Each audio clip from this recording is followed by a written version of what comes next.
لله رب العالمين والعاقبة للمتقين والصلاة والسلام على رسوله محمد وآله وأصحابه أجمعين. أما بعد فأعوذ بالله من الشيطان الرجيم. بسم الله الرحمن الرحيم. يا أيها الذين آمنوا ما لكم إذا قيل لكم انفروا في سبيل الله اثاقلتم إلى الأرض أرضيتم بالحياة الدنيا من الآخرة وما متاع الحياة الدنيا في الآخرة إلا قليل إلا تنفروا يعذبكم عذابا أليما ويستبدل قوما غيركم ولا تضروه شيئا والله على كل شيء قدیر. اور اے لوگو جنہوں نے ایمان لایا ہے، تمہیں کیا ہو گیا ہے جب اللہ کے راستے میں نکلنے کے لیے کہا گیا تو تم زمین سے چمٹ گئے؟ کیا تم نے دنیا کی زندگی کو آخرت کے مقابلے میں پسند کیا ہے؟ اور یہ دنیا کی زندگی آخرت کے مقابلے میں کچھ بھی نہیں. اگر آپ لوگ اللہ کے راستے میں نہیں نکلے، اللہ تمہیں دردناک عذاب دے گا اور تمہاری جگہ اپنی دین کے حفاظت کے لیے ایک اور قوم اٹھائے گا. اس فیصلے پر آپ اللہ کو نقصان نہیں پہنچا سکتے. اللہ تعالی ہر چیز پر قادر ہے اور غالب ہے. صدق اللہ العظیم. اسٹیج پر موجود قابل صد احترام علماء کرام، پیران اعظام، مشائخ اعظام اور انتہائی قابل احترام میر کاروان حضرت مولانا اللہ وصایہ صاحب، قابل احترام حضرت مولانا حافظ نصیر الدین خاکوانی صاحب، حضرت مولانا علیم الدین شاکر صاحب، جناب مولانا عزیز الرحمان ثانی صاحب، منتظمین اجتماع اور اس اجتماع میں شریک قابل احترام ہمارے ہم سفر، ہم قدم، پرعزم، پرجوش، سربکف نوجوانوں، میں سب سے پہلے اپنے ان قائدین کو مبارکباد اور خراج تحسین پیش کرتا ہوں جنہوں نے نبی مہربان صلی اللہ علیہ وسلم کی عشق اور محبت میں اپنی ساری زندگی ایک ایسے عظیم نقص العین کے خاطر وقف کی ہے جس سے اس دنیا میں اور عظیم نصب العین نہیں ہے. اور قابل مبارکباد ہے کہ انہوں نے امت کو جوڑنے کا اور تمام دینی جماعتوں کو اکٹھا کرنے کا ایک بہت بڑا عزم لے کر اپنی اس کاروان کا پہلا قدم اٹھایا تھا اور اللہ نے اس میں اتنی برکت ڈالی ہے. مجھے خوشی ہے کہ یہاں سٹیج پر وہ اللہ والے موجود ہیں جن کے چہروں کو دیکھ کر انسان کو اللہ بھی یاد آتا ہے اور آخرت کا احساس بھی پیدا ہوتا ہے. یہ علمی دنیا کا ایک کہکشان، چمکتے اور دمکتے چاند اور ستارے اس وقت میرے دائیں اور بائیں بھی موجود ہے اور اللہ کے خاطر جینے اور اللہ کے خاطر مرنے کا، جہاد کا اور شہادت کا جذبہ لیے وہ نوجوان بھی موجود ہے کہ ہمارا دشمن ایٹم بم سے نہیں ڈرتا، ہماری فوجوں سے نہیں ڈرتا، اسلام کا دشمن ڈرتا ہے. تو ان علماء کرام سے اور ان دینی مدارس سے اور مساجد سے اور آپ طلباء سے میں اس لیے ان چند لمحوں کو اپنے لیے غنیمت سمجھتا ہوں اور بالکل غیر جذباتی انداز میں آپ لوگوں سے ایک مکالمہ، ایک گفتگو کرنا چاہتا ہوں۔ پہلی بات تو یہ ہے کہ اگر عیسیٰ علیہ الصلوۃ والسلام بھی جب بھی آسمان سے زمین پر آئے گا تو وہ اپنی نبوت کے ساتھ کی بجائے بلکہ ایک امتی کے طور پر آئے گا۔ اور موسیٰ علیہ السلام کے بارے میں تو نبی مہربان صلی اللہ علیہ وسلم نے فرمایا کہ اگر آج وہ بھی زندہ ہو جائے تو شریعت اپنی کی بجائے نبی مہربان صلی اللہ علیہ وسلم کی شریعت پر عمل کرے گا۔ یہ جو ہمارا کلمہ ہے لا الہ الا اللہ محمد الرسول اللہ، کہ اللہ معبود برحق ہے اور محمد صلی اللہ علیہ وسلم اللہ کے رسول ہے، نہیں اللہ کے رسول ہے اور قیامت تک ہے۔ اس لیے میرے بہت ہی پیارے بھائیوں، یہ جو فتنہ مرزا غلام محمد قادیانیت کی صورت میں موجود ہے، اس فتنے کا علاج کیا ہے؟ ہر زمانے میں کوئی نہ کوئی فتنہ اٹھتا ہے۔ اللہ تعالیٰ نے اس فتنے کی وجہ سے پوری امت کو اور خاص کر پاکستان کے مسلمانوں کو آزمائش میں ڈالا ہے کہ جو اللہ پر ایمان رکھتے ہیں، حضور پر ایمان رکھتے ہیں، کیا وہ اس فتنے کا مقابلہ کر سکتا ہے یا نہیں کر سکتا؟ ہم ان تمام سابقین کو، اکابرین کو، علماء کرام کو جو دنیا سے رحلت کر گئے ہیں لیکن اپنے زمانے میں اس فتنے کا مقابلہ کیا، اور ہم بھی اللہ کے ساتھ وعدہ کرتے ہیں کہ جب تک جان میں جان ہے تو زندگی کے آخری لمحے تک اور خون کے آخری قطرے تک ہم فتنہ قادیانیت کا مقابلہ کرتے رہیں گے انشاءاللہ تعالی۔ لوگوں، میں دوسری بات بھی کرنا چاہتا ہوں کہ فتنہ قادیانیت ایسا کوئی فتنہ نہیں ہے جو یہاں کا مقامی ہو، اس کی پیچھے عالمی استعمار ہے۔ پورا امریکی نظام، برطانوی نظام، فرانس کا، جرمنی کا اور مغربی طاقتیں اس فتنے کے پش پہ موجود ہے۔ لیکن اگر آج آئین میں یہ غیر مسلم اقلیت قرار دیے گئے ہیں تو وجہ یہ نہیں تھا کہ دلائل نئے تھے۔ قادیانیت کے خلاف تو اول روز سے دلائل موجود تھے، لیکن امت نے اتحاد کیا۔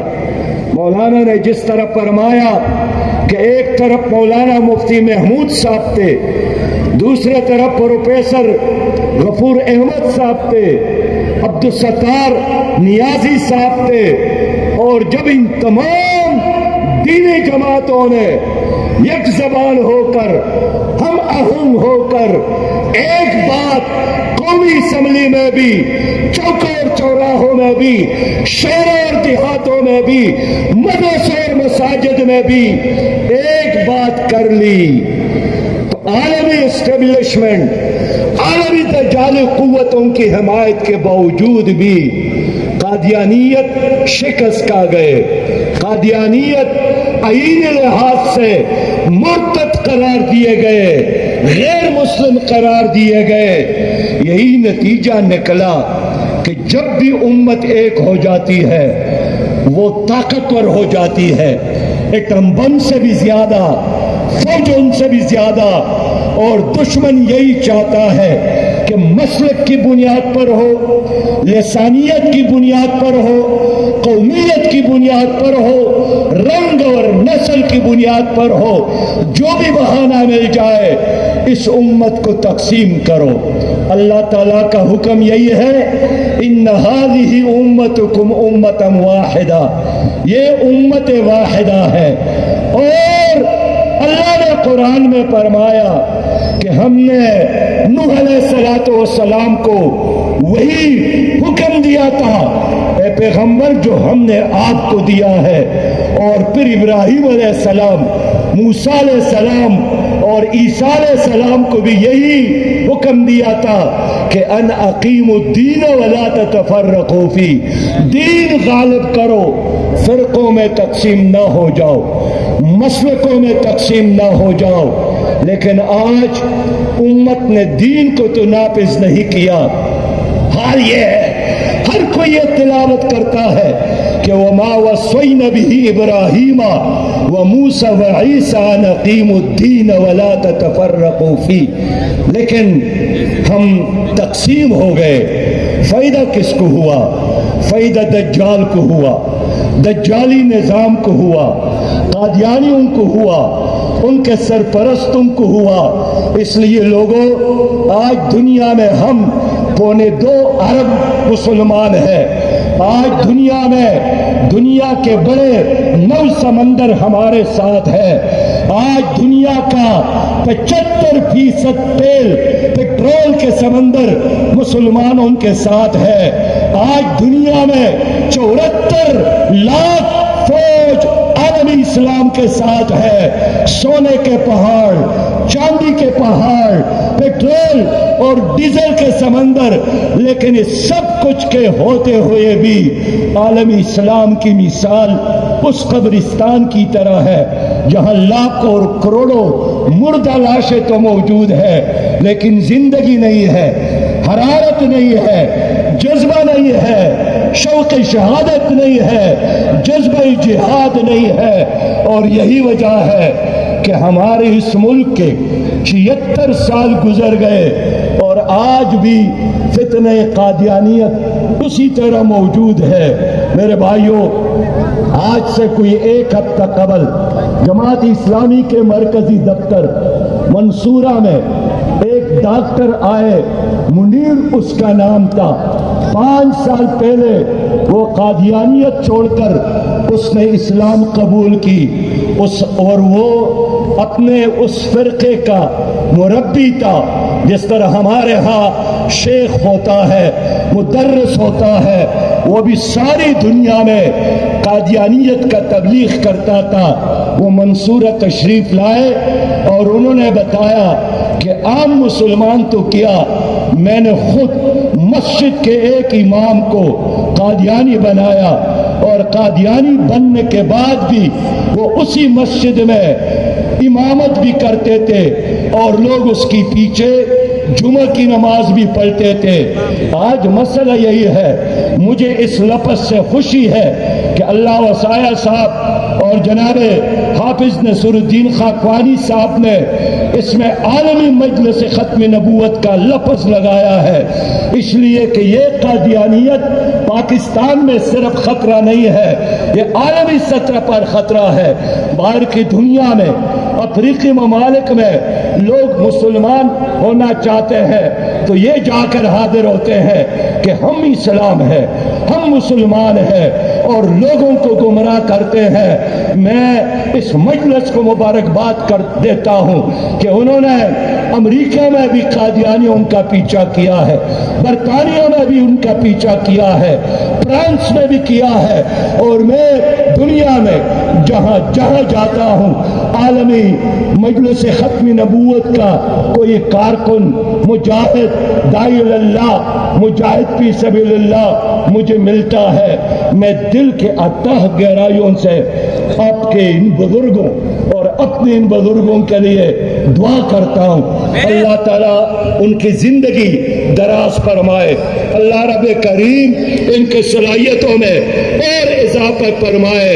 میرے بھائیوں، اب تیسری بات کرنا چاہتا ہوں اختصار کے ساتھ، اور تیسری بات یہی ہے کہ مجھے محترم اللہ وسایہ نے بتایا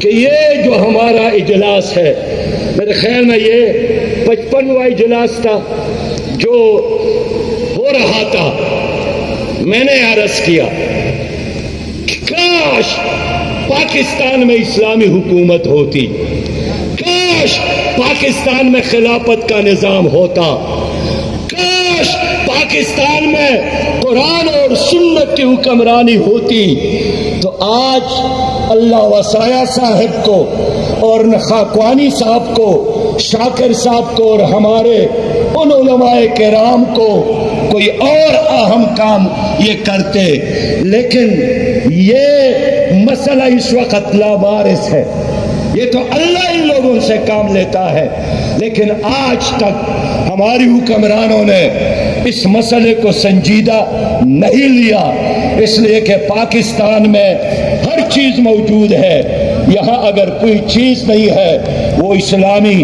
حکومت نہیں ہے۔ لوگوں، میں آخری بات کر کے سوچنے کا موقع دینا چاہتا ہوں کہ یہ جو نبوت ہے یہ جسم اور جان کا نام نہیں ہے، یہ اس نظام کا نام ہے جو قرآن کی صورت میں ہے، جو احادیث کی صورت میں ہے، جو صحابہ کرام کے عمل کی صورت میں ہے۔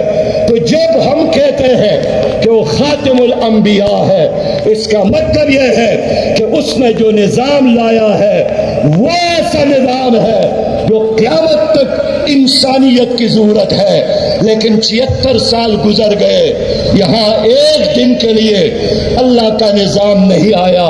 میں قرآن پر ایمان رکھتا ہوں اور آپ بھی۔ سورہ المائدہ میں اللہ فرماتا ہے وَمَن لَّمْ يَحْكُم بِمَا أَنزَلَ اللَّهُ فَأُولَٰئِكَ هُمُ الْكَافِرُونَ، جو اللہ کے نازل کردہ کتاب پر فیصلے نہیں کرتے وہ کافر ہے۔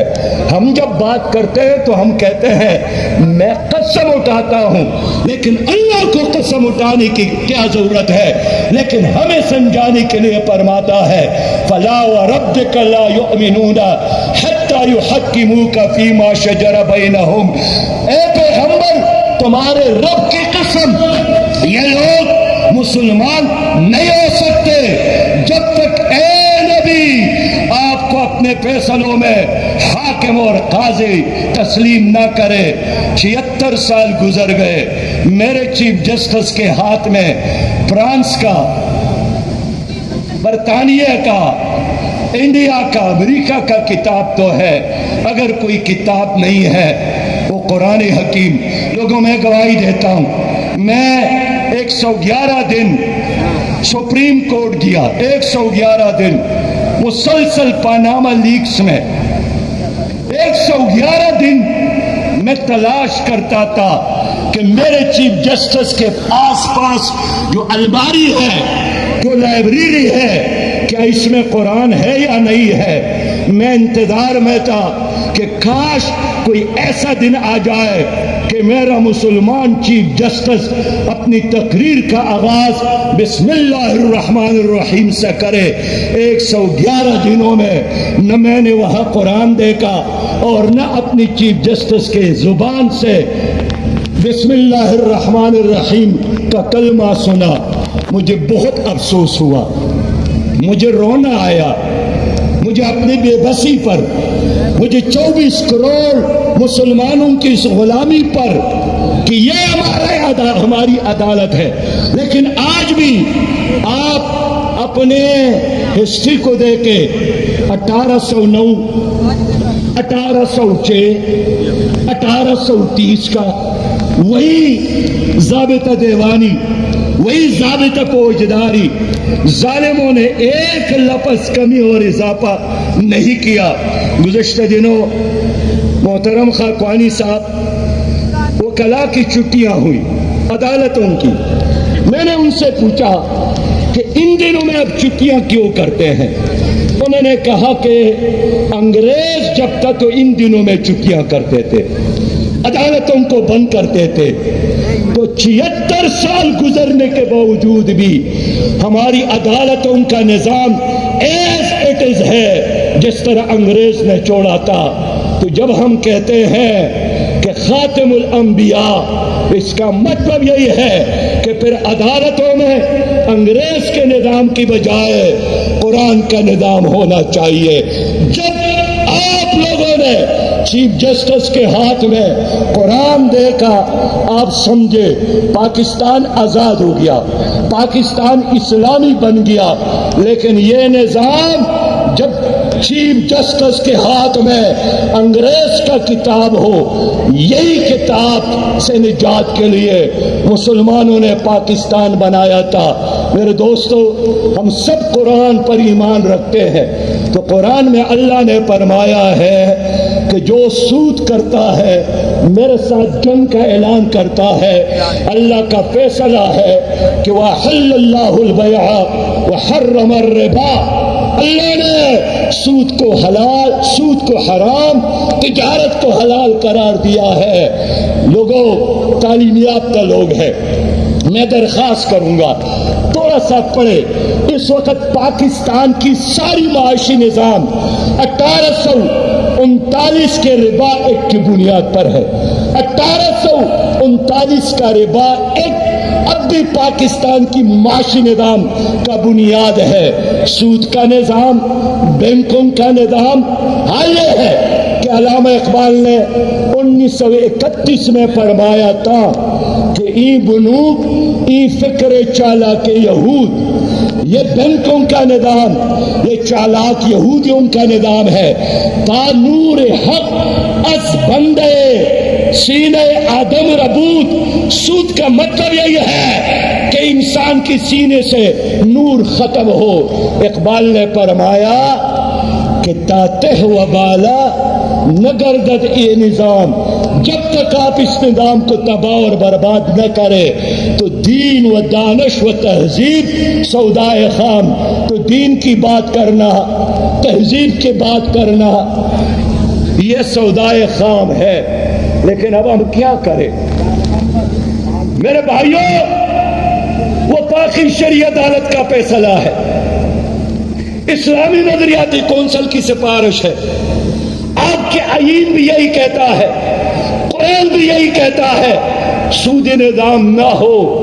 لیکن سودی نظام اس وقت جنوبی ایشیا کے ممالک میں سب سے زیادہ ہے.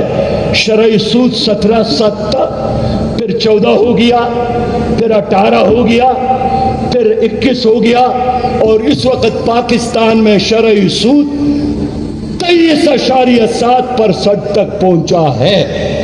ہم کیسے مسلمان ہیں؟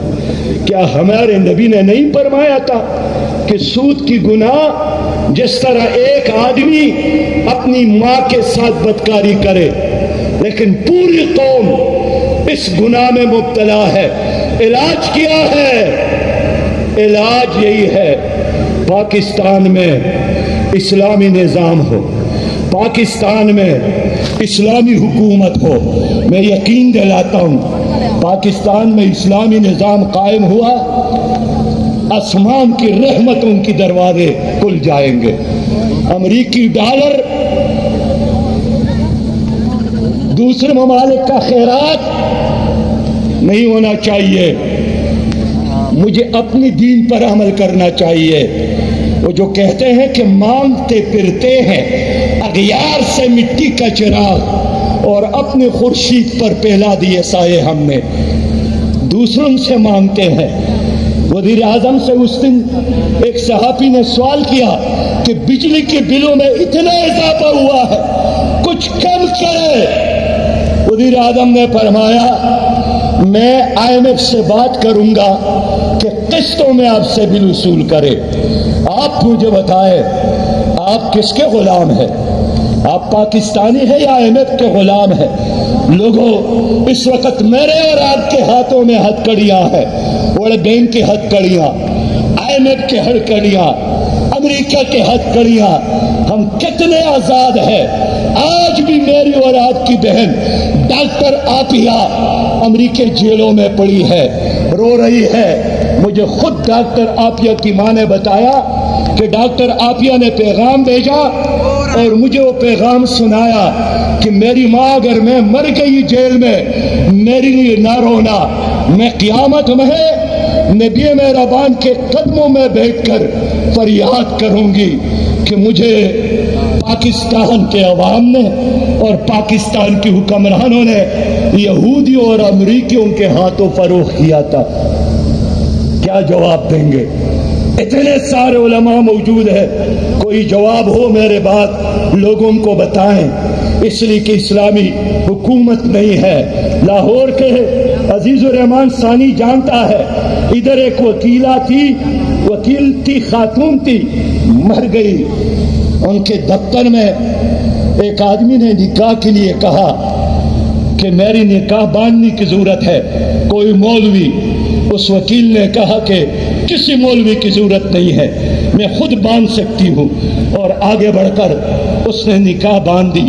اس کے دفتر میں ایک خاتون مر گئی تو امامت کسی اور نے کی اور 4 قطاریں بن گئی، ان میں 2 قطاروں میں خواتین کھڑی تھی۔ لوگ دین کا مذاق اڑایا جا رہا ہے۔ آج تو فتوے پہلے علماء سے لوگ لیتے تھے، اب ٹی وی اینکر، فنکار، اداکار سے پوچھا جاتا ہے، اور وہ کہتی ہے اور کہتا ہے کہ عقل ایسی کہتی ہے کہ یہ جائز ہے، اور عقل ایسی کہتی ہے کہ یہ ناجائز ہے۔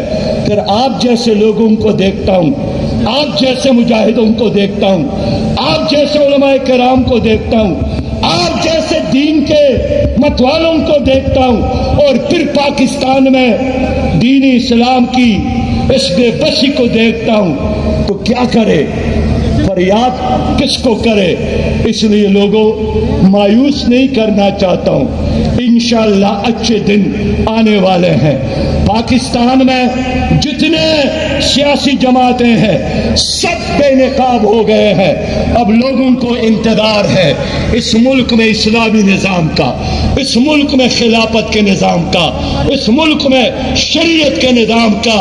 وہ خلافت اور حکومت قائم ہوگی انشاءاللہ تعالی۔ قادیانیت کا فتنہ قادیانیت دریا برد ہو کرے گی، وہ حکومت ختم کرے گی، وہ حکومت انشاءاللہ۔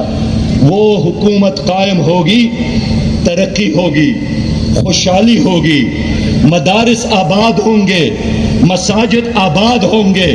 میں اسی پر اکتفا کرتا ہوں، علامہ اقبال کی نشار کے ساتھ محترم خاکوانی صاحب کی خدمت میں، کہ مولانا ڈاکٹر اقبال نے فرمایا تھا، اس امت کو پیغام دیا تھا کہ آشنا اپنی حقیقت سے ہو دہقان ذرا، دانا تو، کیتی بھی تو، باران بھی تو، حاصل بھی تو، آہ کس کی جستجو آوارہ رکھتی ہے تجھے، راہ تو، راہ رو بھی تو، رہبر بھی تو، منزل بھی تو، کامتا ہے دل تیرا اندیشہی طوفان سے، ناخدا تو، بحر تو، کشتی بھی تو، اور فرمایا شعلہ بن کر پونکتے خاشاک غیر اللہ کو، خوف باطل کیوں ہو،